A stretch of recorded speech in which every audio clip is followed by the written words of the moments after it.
Здравствуйте, ребята! Мы начинаем изучение раздела «Ценности. Дружба и любовь». Тема нашего урока «Дружба – это дар». Сегодня на уроке вы познакомитесь с таким разделом языка, как словообразование, узнаете, что такое корень слова, однокоренные слова, научитесь различать родственные слова и формы одного и того же слова, понимать содержание текста, определяя его тему и отвечая на вопросы по тексту, составлять правила, необходимые для сохранения дружбы. Ребята, какое слово зашифровано? Расставьте буквы так, чтобы получилось слово.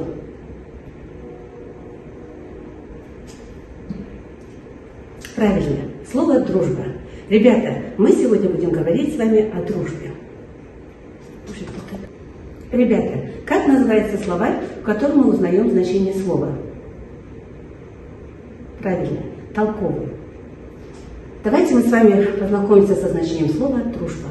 Дружба – это близкие отношения, основанные на взаимном доверии, привязанности, общности интересов.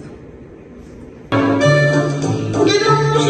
крепкая, не сломается, не расклеится от дождей и вьюг. Друг беды не бросит, лишнего не спросит, вот что значит настоящий верный друг.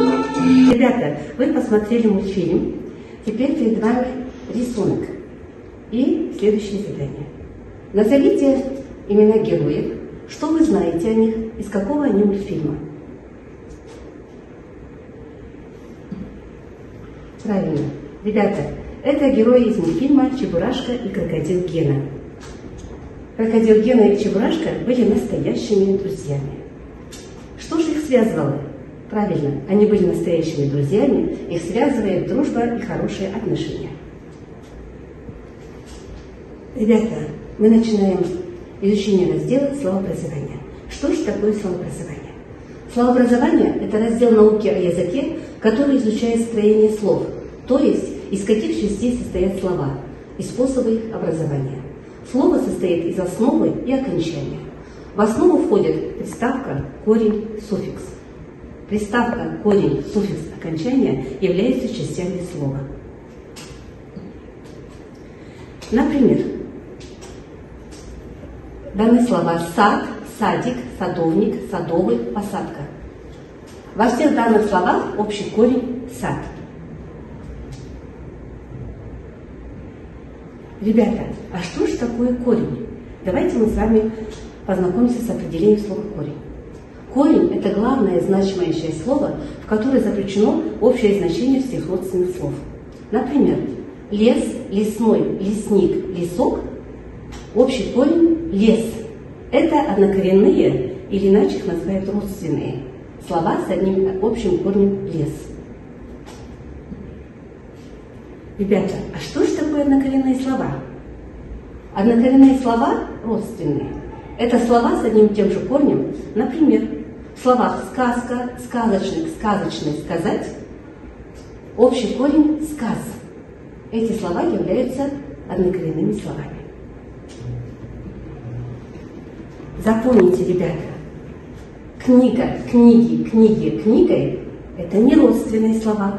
Они имеют общий корень и одно и то же значение. Это формы одного и того же слова. Давайте мы с вами сделаем вывод. Однокоренные слова имеют разные лексические значения, а формы одного и того же слова сохраняют одно лексическое значение, только формы у них разные, либо падежные формы, либо формы числа, единственного или множественного. Ребята, послушайте предложение. Сравните выделенные слова. Почему такие слова называются родственными? Каждому человеку нужен друг или подруга. Не обязательно иметь много друзей. Пусть это будет один друг. Главное в дружбе – верность и готовность прийти на помощь. Так, в этих словах вы должны выделить корень. Друг, подруга, дружба. Это однокоренные слова, так как у них общий корень – друг. Здесь вот друг, в слове подруга – друг, и дружба – друж. Здесь Г и Ж чередуются. Запомните, ребята, Замена одного согласного звука другим в конце однокоренных слов называется чередованием. Например, в слове «друг», «дружба» чередуются «г» и «ж».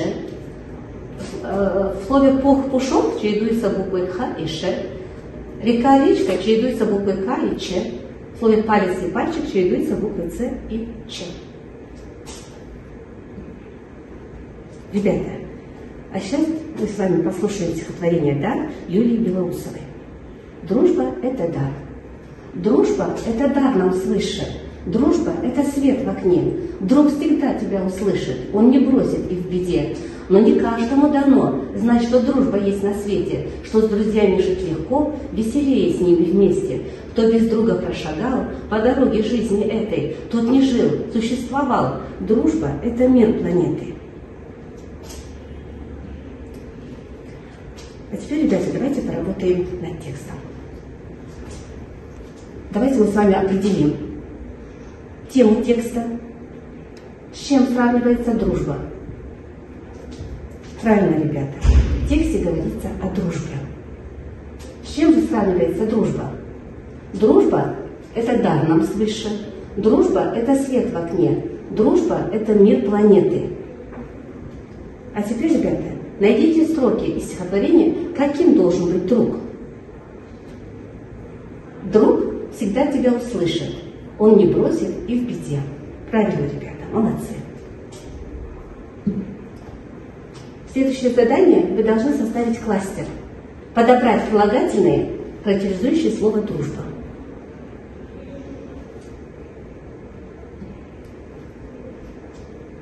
Так, давайте сравним ваши ответы с ответами, которые вы видите на экране. Слово «дружба». Дружба настоящая, крепкая, верная, преданная. Правильно. Молодцы. Ребята, следующее задание. Вы должны распределить ряды однокоренных слов в один столбик, а формы одного и того же слова во второй столбик. Даны такие слова: вода, водный, наводнение, подводный, говорить, разговор, договориться, говорливый, гость, гостя, гости, гостей, дар, дарить, даренный, подарок, брат, брата, брату, братья.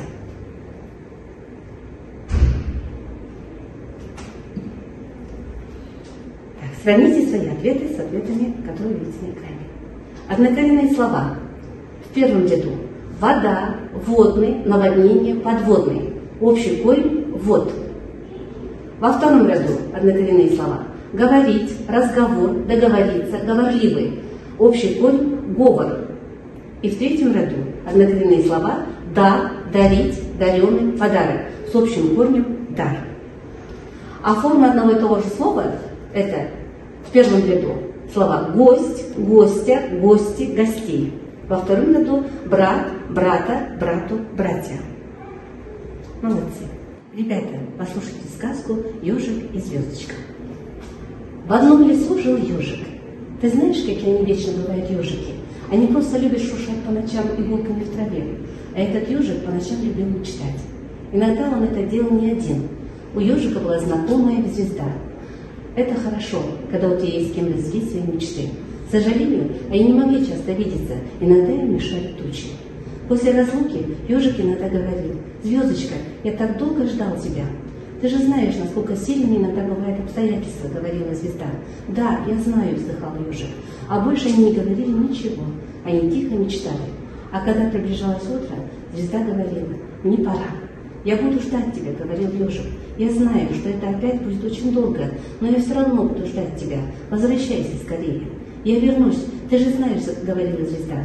«Да, я знаю», — улыбнулся ежик. «Это так важно знать, что тот, кого ты ждешь, обязательно вернется». Ребята, а теперь подумайте и скажите, почему этот текст является сказкой. Сформулируйте основные мысли, найдите и выпишите из текста однокоренные слова. Правильно, ребята.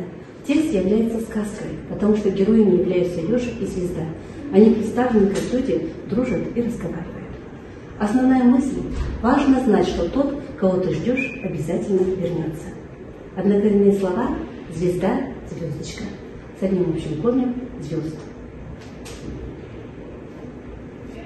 Ребята, а сейчас составьте несколько пунктов правил, необходимых для сохранения дружбы. Правила дружбы. Нужно ценить дружбу. Помните, что друг никогда не бросит в беде. Старайтесь не ссориться с друзьями, не спорить по пустякам. Будьте честными с друзьями. Необходимо делиться с друзьями с тем, что у тебя есть. Молодцы, ребята. Ребята, давайте подведем итоги урока. Сегодня мы познакомились с таким разделом языка, как словообразование.